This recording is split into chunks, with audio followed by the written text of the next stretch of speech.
बच्चों, आज हम 11वीं भौतिकी के 20वां चैप्टर पढ़ेंगे और हमारा टॉपिक है आवर्ती गति। आप सौरमंडल के बारे में पहले ही जानते हो कि सौरमंडल के केंद्र में सूर्य स्थित होता है और सूर्य के चारों ओर जो पिंड चक्कर लगाते हैं उनको ग्रह कहा जाता है। ठीक है, तो आवर्ती गति भी बिल्कुल उसी से संबंधित है। यदि इसको हम परिभाषा को पहले जाने तो अच्छा रहेगा। जब कोई वस्तु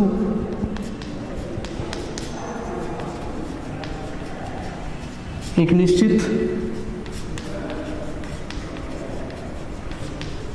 समय के पश्चात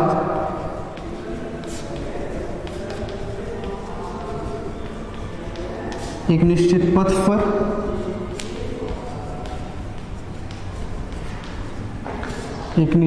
पथ पर बार बार अपनी गति को दोहराती है, बार बार अपनी गति को दोहराती है, तो वस्तु की गति को आवर्ती गति कहते हैं। वस्तु की गति को आवर्ती गति कहते हैं।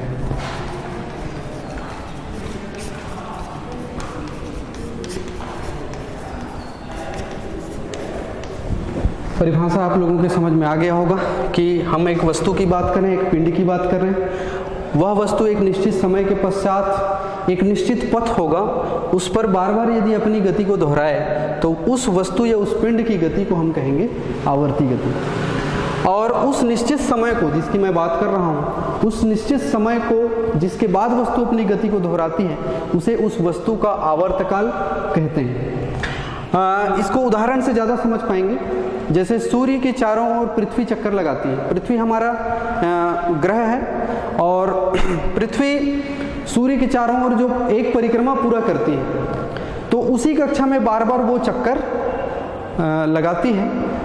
तो पृथ्वी की गति जो है, सूर्य के चारों ओर जो गति करती है, वो भी आवर्ती गति का एक अच्छा उदाहरण है, जिसका आवर्तकाल आप सभी जानते हैं 365 दिन और 6 घंटे होता है। ठीक है, दूसरा उदाहरण की बात करें अपन, चंद्रमा, जो कि हमारा एक उपग्रह है। चंद्रमा पृथ्वी जो ग्रह है उसके चारों ओर चक्कर लगाती है और एक निश्चित कक्षा में बार बार चक्कर लगाती है, तो एक चक्कर जो है 28 दिनों में पूरा करती है। तो हम चंद्रमा की गति को भी आवर्ती गति कह सकते हैं और उसका आवर्तकाल होता है 28 दिन। निजी जिंदगी में बात करें, अपने शरीर की बात करें, जिसमें हृदय होता है। हृदय 1 मिनट में 72 बार धड़कता है। हर 1 मिनट में 72 बार धड़कता है। मैं स्वस्थ व्यक्ति की बात कर रहा हूँ। तो उस स्वस्थ व्यक्ति की जो हृदय की धड़कन की जो गति हुई, वो भी आवर्ती गति का एक बहुत ही अच्छा उदाहरण है। ठीक है, अब हम बात करेंगे कि कंपन गति या दोलन गति हम किसको कहेंगे। जो हमारा दूसरा बिंदु है आज की पढ़ाई का, कंपन गति या दोलन गति। कंपन गति या दोलन गति किसको कहेंगे। मैंने आज उसके लिए एक आप लोगों को इस टॉपिक को रुचिकर बनाने के लिए एक प्रयोग करना चाहूँगा। ये आप देख रहे होंगे, ये बॉल है। बॉल के ऊपर मैंने एक धागा लगा दिया है और आप देख रहे हैं। ये आप लोगों के दिमाग में जरूर कुछ विचार आ रहे होंगे कि ये एक निश्चित बिंदु के इधर उधर बार बार उसी मार्ग पर गति कर रही है। ये जो गति है ना बॉल की, इस गति को हम कहेंगे कंपन गति या दोलन गति। इसको और विस्तार से समझेंगे। सबसे पहले परिभाषा देख लेते हैं। जब कोई वस्तु एक निश्चित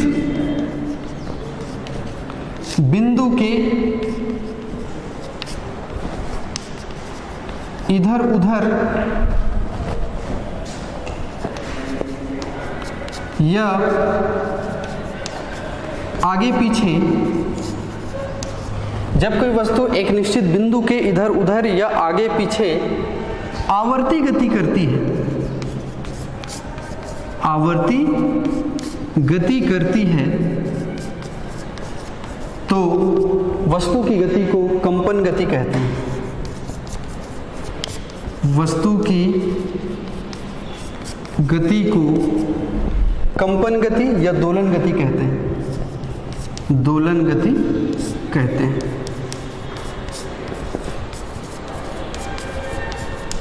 ठीक है।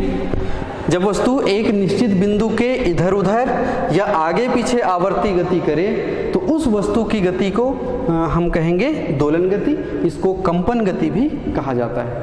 मैंने इस बॉल के माध्यम से आप लोगों को दिखाया, इसको एक बार और हम देखना चाहेंगे। यदि मैं इसको एक निश्चित बिंदु मान लूँ यहाँ पर और इसको थोड़ा हिलाऊं, तो आप देख रहे हैं कि इस निश्चित बिंदु के इधर उधर बिल्कुल वस्तु दोलन कर रही है।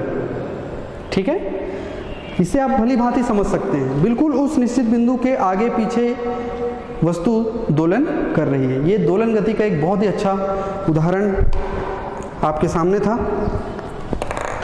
उसी को हम चित्र के माध्यम से समझें।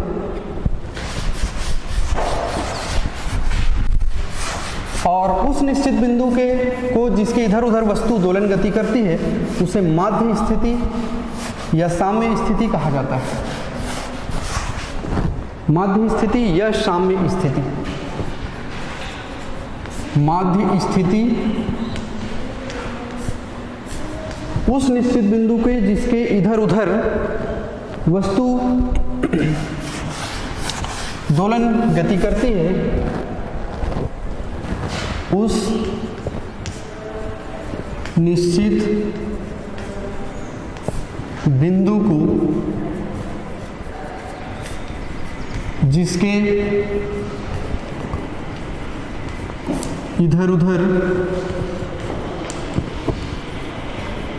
या आगे पीछे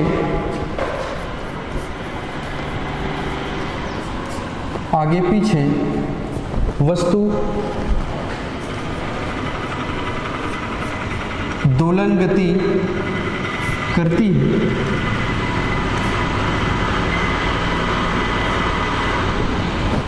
उस बिंदु को माध्य स्थिति कहते हैं। उस निश्चित बिंदु को माध्य स्थिति कहते हैं। माध्य स्थिति कहते हैं। ठीक है, हमने आवर्ती गति की बात कर ली, उसके बाद हमने कंपन गति या दोलन गति की बात की। मैंने बात की कि एक निश्चित बिंदु की इधर उधर वस्तु जब आवर्ती गति करती है तो उसे हम दोलन गति या कंपन गति कहते हैं। और जिस निश्चित बिंदु की मैं बात कर रहा हूँ जिसकी इधर उधर वस्तु दोलन गति करती है, उस निश्चित बिंदु को कहा जाता है माध्य स्थिति। इसको साम्य स्थिति भी दूसरे शब्दों में कहा जाता है। तो जैसे मैं मान लेता हूँ कि एक बिंदु O जो है ये माध्य स्थिति है वस्तु की, तो वस्तु कई बार जैसे हमने बॉल के उदाहरण से समझा, मान लीजिए बिंदु A तक गई, इधर फिर से वापस आई, बिंदु O तक आ गई और फिर ये दूसरे तरफ चली जाती है, बिंदु B तक मान लेते हैं, है ना। तो ये इस दिशा में आई, फिर से वो वापस उसी दिशा में जाती है। तो ये एक दोलन अब पूरा हुआ, O से A तक, फिर A से O तक, फिर दूसरी तरफ B तक और B से फिर से वापस O तक। ये जो वस्तु ने दोलन किया है इसे दोलन गति हम कहते हैं। ठीक है, इसे हम दोलन गति कहते हैं। तो ये साम्य स्थिति कहलाता है बिंदु O। बिंदु O को हम साम्य स्थिति कहते हैं या माध्य स्थिति का बिंदु कहते हैं। इसको हम कहेंगे कंपन गति में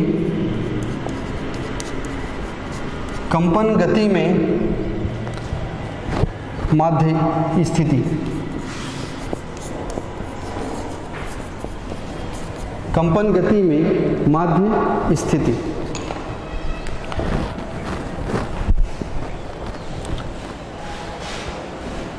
इसके बाद हम देखेंगे जो हमारा अगला टॉपिक है आवर्तकाल और आवृत्ति।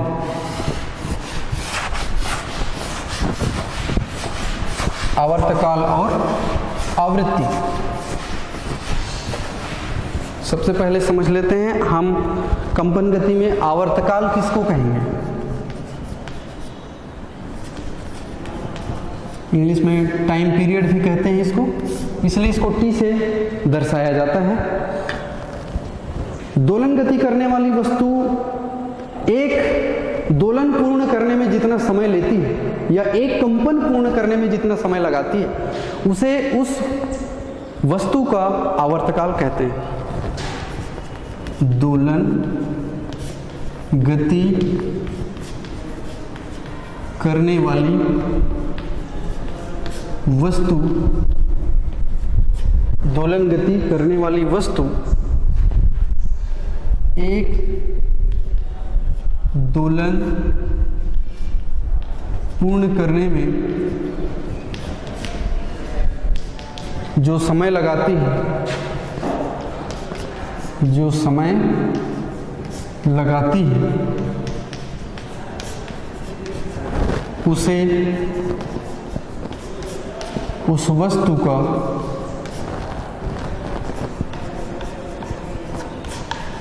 आवर्तकाल कहते हैं।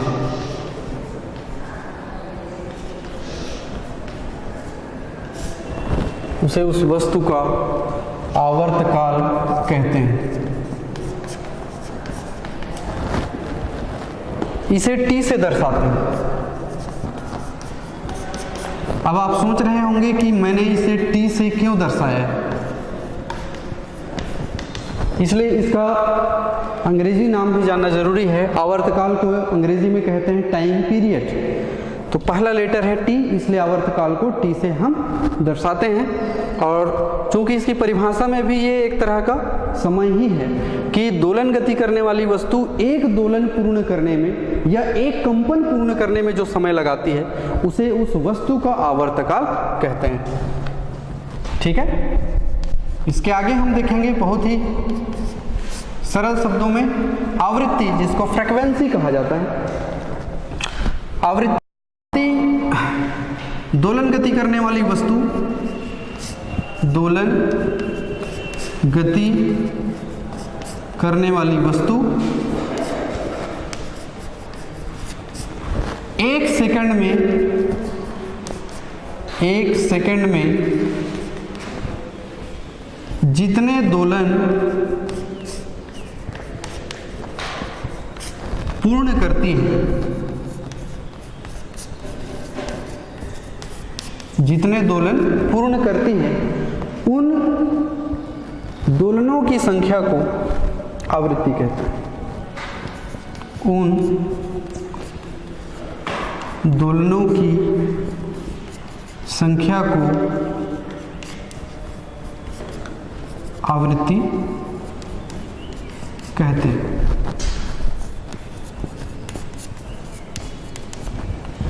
ठीक है, तो एक सेकंड में जो दोलन गति वस्तु कर रही है, एक सेकंड में जितने दोलन वो पूर्ण करती है, उन दोलनों की संख्या को आवृत्ति कहते हैं। हमने बॉल के उदाहरण से देखा था, ये जो मैंने दोलन करा के आप लोगों को दिखाया था कि देखिए ये माध्य स्थिति, मैं यदि इस बिंदु को माध्य स्थिति मान लूँ और इसको उसके चारों तरफ इधर उधर इसको घुमाऊँ, तो आप देख रहे हैं कि एक सेकंड में 2-3 बार ये कंपन पूरा कर ले रही है। तो इसे ही हम आवृत्ति कहेंगे, दोलनों की संख्या को। जिस तरह से हमने आवर्तकाल को टी से दर्शाया था, उसी तरह से हम आवृत्ति को न्यू से दर्शाते हैं। इसे न्यू, इसको न्यू कहा जाता है, न्यू से दर्शाते हैं।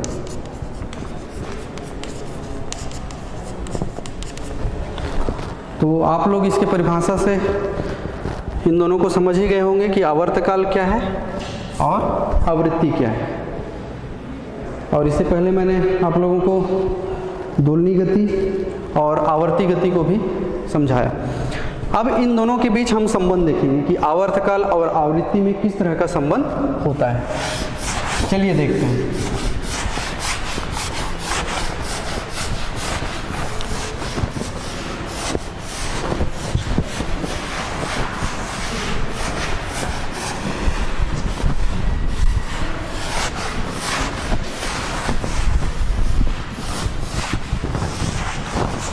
आवर्तकाल और आवृत्ति में संबंध।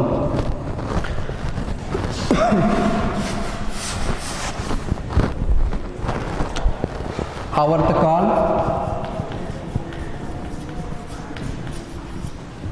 और आवृत्ति में संबंध।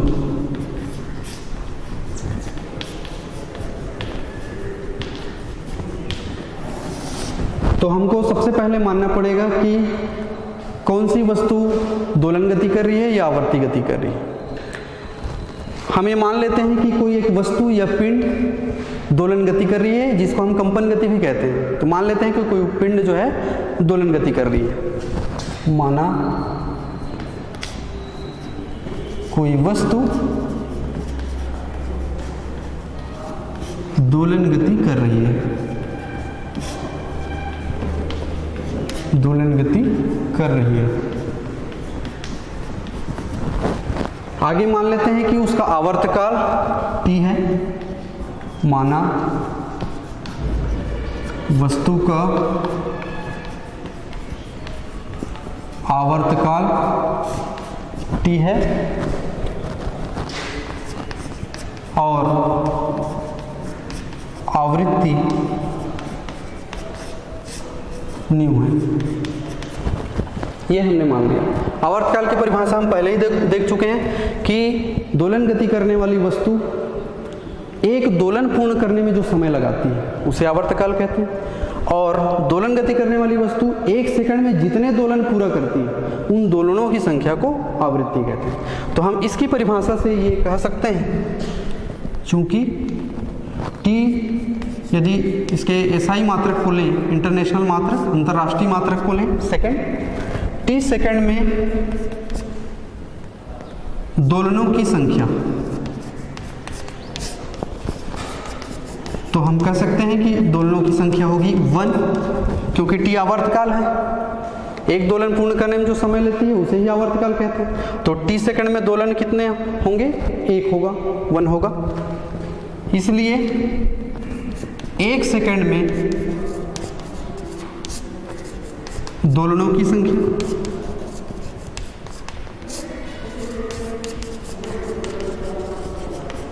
और ये हो जाएगा 1/T।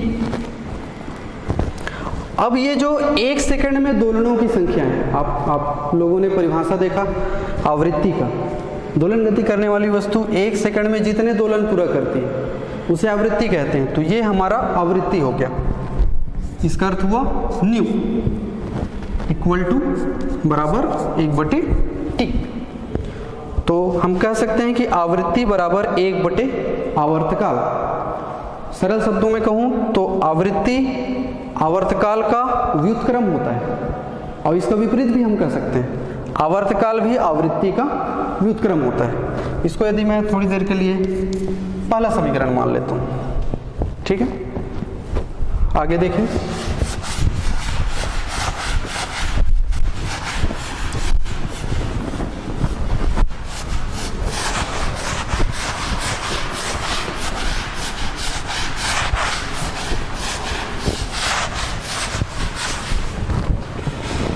समीकरण 1 से हम देख लेते हैं, न्यू गुणित T बराबर 1 हो जाएगा। हमने पक्षांतर किया है, कहने का मतलब आवृत्ति और आवर्तकाल का गुणनफल 1 के बराबर होता है। दोलन गति करने वाली वस्तु की आवृत्ति और उसका आवर्तकाल, इन दोनों का गुणनफल 1 के बराबर होता है। तो आप लोगों ने देखा आवर्ती गति किसको कहते हैं, आपने ये भी देखा उसका उदाहरण किस तरह से हम उसको समझ सकते हैं। उसके आगे कंपन गति या दोलन गति क्या होता है, उसके आगे साम्य स्थिति या माध्य स्थिति किसको कहते हैं, फिर हमने जाना कि आवृत्ति क्या है, आवर्तकाल क्या है, फिर हमने जाना कि दोनों में किस तरह का संबंध होता है। अब हम विस्थापन और आयाम को समझेंगे कि विस्थापन और आयाम क्या होते हैं। वस्तु की विस्थापन और आयाम, विस्थापन और आयाम को विस्थापन कहेंगे, वस्तु की साम्य स्थिति में परिवर्तन को विस्थापन कहा जाता है। वस्तु की साम्य स्थिति में परिवर्तन को विस्थापन कहते हैं। और दोलन गति जो वस्तु कर रही है उसके अधिकतम आयाम विस्थापन को, दोलन गति जो कर रही है वस्तु उसके अधिकतम विस्थापन के मान को हम कहते हैं आयाम। तो अब हम दोलन का ग्राफी निरूपण भी कर सकते हैं कि किस तरह से ग्राफी है। इसको 0 मान लेते हैं, इसको x मान लेते हैं, इसको y अक्ष मान लेते हैं। एक समतल में दो ही अक्षों को दिखाया जा सकता है, x और y। तो यहाँ से 0 से चालू होगा, ये आप देख रहे हैं, ये एक चक्र पूरा हुआ, ये आपका दूसरा चक्र पूरा हुआ, ठीक है। तो यहाँ से लेकर के यहाँ तक की जो दूरी है इसी को हम कहेंगे आयाम। ये जो दूरी है यही है आयाम, ठीक है। तो ये हो गया आपका दोलन का ग्राफी निरूपण, दोलन का ग्राफी निरूपण। तो आज हमने इस टॉपिक को पूरा किया है। इसको थोड़े से शॉर्ट में संक्षिप्त रूप से हम कहना चाहें, आवर्ती गति किसको कहते हैं। वस्तु एक निश्चित समय के बाद एक निश्चित पथ पर अपनी गति को बार बार दोहराए तो उसकी गति को आवर्ती गति कहेंगे। उदाहरण के लिए पृथ्वी के सूर्य के चारों ओर चक्कर लगाती है, एक परिक्रमा में 365 दिन और 6 घंटे लगाती है, तो पृथ्वी की गति आवर्ती गति हुई और उसका आवर्तकाल हुआ 365 दिन और 6 घंटे। उसी तरह से हमारा हृदय भी 1 मिनट में 72 बार धड़कता है, स्वस्थ व्यक्ति का हृदय जो है, तो उसकी भी गति आवर्ती गति हुई। इसके बाद हमने देखा कंपन गति किसको कहते हैं। कंपन गति मतलब वस्तु एक निश्चित बिंदु की इधर उधर जब आवर्ती गति करे तो उसकी गति को कंपन गति कहते हैं। उसके बाद हमने जाना माध्य स्थिति किसको कहते हैं। माध्य स्थिति मतलब उस निश्चित बिंदु को जिसके इधर उधर वस्तु कंपन गति करती है। फिर हमने जाना आवृत्ति क्या है, फिर जाना आवर्तकाल क्या है, और उसमें संबंध हमने देखा कि आवृत्ति और आवर्तकाल का गुणनफल 1 के बराबर होता है। अंत में हमने विस्थापन और आयाम को भी जाना कि वस्तु की माध्य स्थिति में परिवर्तन को विस्थापन कहते हैं और दोलन गति करने वाली वस्तु की विस्थापन के अधिकतम मान को आयाम कहते हैं। और अंत में हमने ये दोलन का ग्राफी निरूपण भी समझा कि किस तरह से हम उसको ग्राफी तरीके से निरूपण कर सकते हैं। धन्यवाद। इसको हम दूसरा समीकरण मान लेते हैं। और जैसे कि हमारा जो मुख्य बिंदु था सरल आवर्त गति का विस्थापन समीकरण, तो समीकरण 2 जो हम निकालना चाहते थे विस्थापन समीकरण वही है। समीकरण 2 ही सरल आवर्त गति का अभिष्ट विस्थापन समीकरण है। धन्यवाद।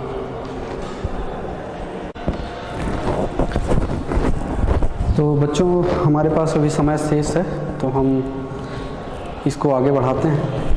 हमने देखा विस्थापन और आयाम के बारे में, दोलन किस तरह से होता है, विस्थापन के अधिकतम मान को ही आयाम कहा जाता है, ये भी मैंने आप लोगों को बता दिया है। इससे पहले आवर्ती गति क्या होता है, दोलन गति क्या होता है, माध्य स्थिति, आवर्तकाल और आवृत्ति के बारे में भी आप लोगों को समझा चुका हूँ।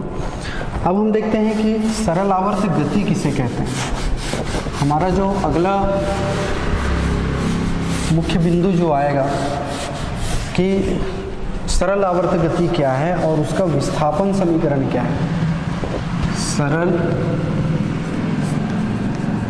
आवर्त गति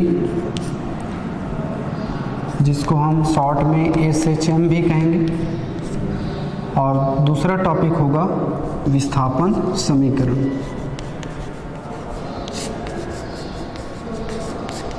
तो सबसे पहली बात आती है कि सरल आवर्त गति क्या है। सरल आवर्त गति क्या है?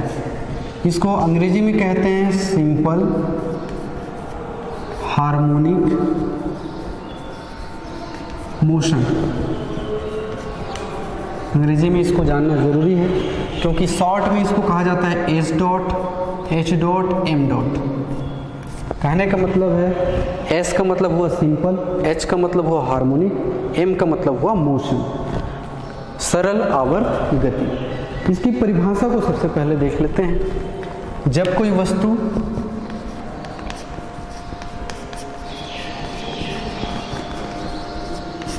अपनी माध्य स्थिति के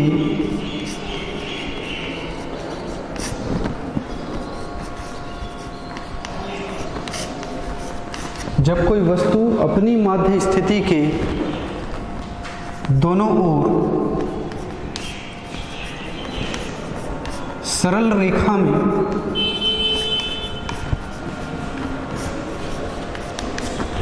दोलन करती है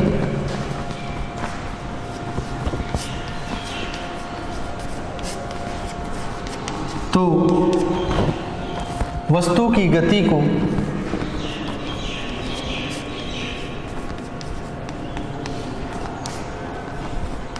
सरल आवर्त गति कहते हैं।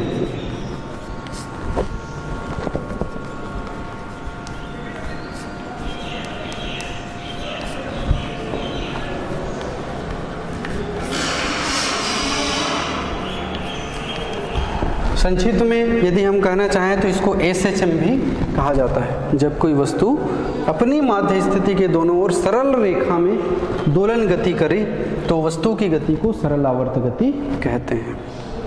संक्षिप्त में हम इसे S dot, H dot, M dot भी कहते हैं। अब इसके अंतर्गत जो हम पहले भी पढ़ चुके हैं दोलन गति में कि आवर्तकाल क्या होता है, ये सरल आवर्त गति का आवर्तकाल होगा। यदि कोई वस्तु सरल आवर्त गति कर रही है, तो एक दोलन पूर्ण करने में जो समय लगाती है उसे उसका आवर्तकाल कहते हैं। दूसरा पॉइंट होगा आवृत्ति किसको कहते हैं, इसको भी हम पहले ही पढ़ चुके हैं दोलन गति में।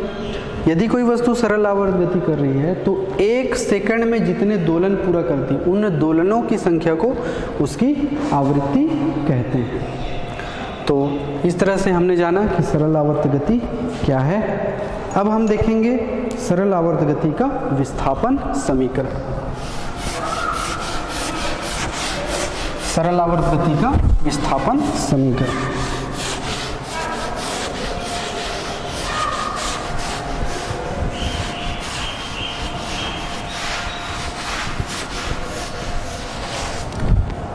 सरल आवर्त गति का विस्थापन समीकरण। सरल आवर्त गति का विस्थापन समीकरण। हम ये मान के चल रहे हैं कि कोई वस्तु सरल आवर्त गति कर रही है, तो इसके अंतर्गत हम एक वृत्त ले लेते हैं। फिजिक्स में, भौतिकी में कल्पना करना बहुत ज़रूरी होता है और इस वृत्त का केंद्र हम मान लेते हैं, O मान लेते हैं। यहाँ पर इसको हम मान लेते हैं x डैश और एक लंबवत रेखा यहाँ से खींचते हैं, इसको मान लेते हैं y डैश। ठीक है। अब हम मान के चल रहे हैं कि कोई कण एक समान कोणीय वेग ओमेगा से इस वृत्त की परिधि पर गति कर रही है। तो उसको लिखेंगे, माना कोई वृत्त x डैश y डैश है जिसका केंद्र O है, O है। माना कोई कण यहाँ पर हम एक सुधार कर लेते हैं, कण O है तथा त्रिज्या a है मान लेते हैं। तथा त्रिज्या a है, हम मान लेते हैं। तो सरल आवर्त गति का विस्थापन समीकरण हम निकालने जा रहे हैं। कोई वृत्त हमने माना है x x dash y y dash है, उस वृत्त का केंद्र O है और त्रिज्या a है, हम मान रहे हैं। मान लिया जाए त्रिज्या को मैं इसे दिखा दूं, त्रिज्या a है। अब मान लेते हैं कि कोई कण इस वृत्त की परिधि पर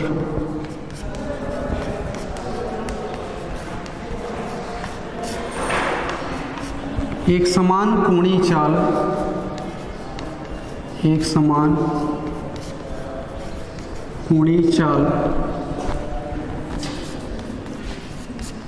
ओमेगा से घूम रही है। एक समान कोणीय चाल ओमेगा से घूम रही है, ये हम मान रहे हैं। हम सबसे शुरुआत में तो ये माना हमने कि वस्तु सरल आवर्त गति कर रही है। अब ये मानते हैं कि प्रारंभ में कण बिंदु x पर है। माना प्रारंभ में कण बिंदु x पर है,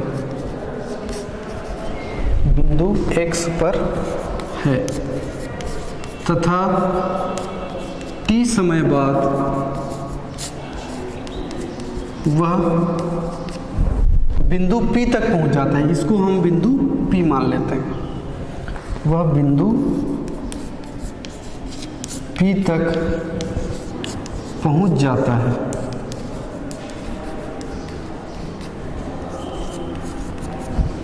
ठीक है, तो ये शुरुआत हम मान कर चल रहे हैं कि कहाँ पर से बिंदु ने गति करना आरंभ किया। शुरुआत में वो कण बिंदु x पर था, यहाँ से उसने एक समान कोणीय चाल से घूमना चालू किया, तो t समय के पश्चात बिंदु P तक पहुँच गया। तो इस स्थिति में यहाँ पर एक कोण निर्मित होता है जिसको हम कहते हैं कोण थीटा। तो ये भी एकांतर कोण होगा, ये भी थीटा होगा। यहाँ से यहाँ तक की दूरी को हम मान लेते हैं y, और इसको मान लेते हैं हम,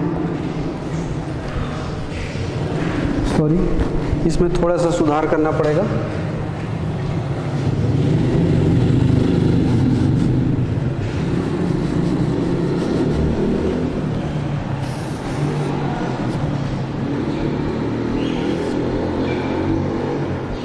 यहाँ से हम लंब डालेंगे और इस लंब को बोलेंगे OPN, और ये O से N तक की दूरी हो जाएगी, इसको हम मान लेते हैं y, और ये जो है आपकी त्रिज्या, और ये एकांतर कोण होगा, दैट इज थीटा। तो चित्र से हम देख रहे हैं कोण POX बराबर थीटा हो गया। यही कोण बन रहा है OPN, ये दोनों ही थीटा के बराबर है क्योंकि एकांतर कोण है। माना O से N तक A है। ठीक है, ये हमने मान लिया। अब ये समकोण त्रिभुज यहाँ पर निर्मित हो जा रहा है OPN, क्योंकि हमने लंब डाला है PN इस रेखा पर। तो इसके आगे फिर हम देख लेते हैं समकोण त्रिभुज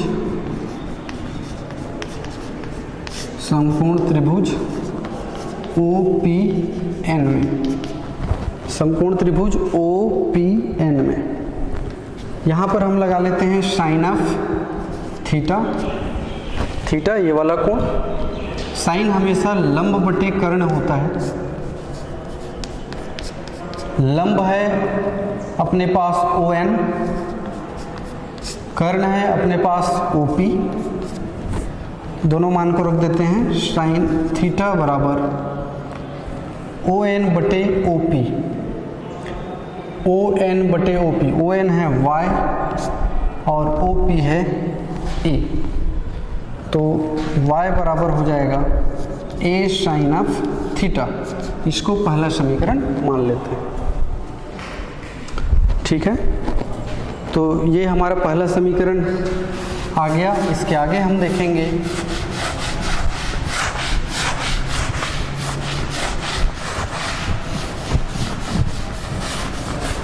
इसके आगे हम देखेंगे